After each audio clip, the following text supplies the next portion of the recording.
இந்த மாற்றம் ஏனடி?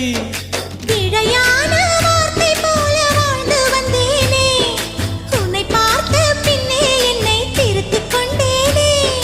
புரியாத கவிதை போல வாழ்ந்து வந்தேனே, அவையாவும் முந்தன் கண்ணில் அர்த்தம் கண்டேனே.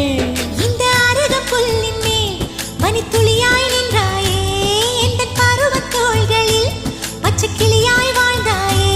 என்னை துளசி செடியாய் சுற்றி வந்தாயோ, கண்ணால் பார்த்து பார்த்து வெற்றி கண்டாயோ.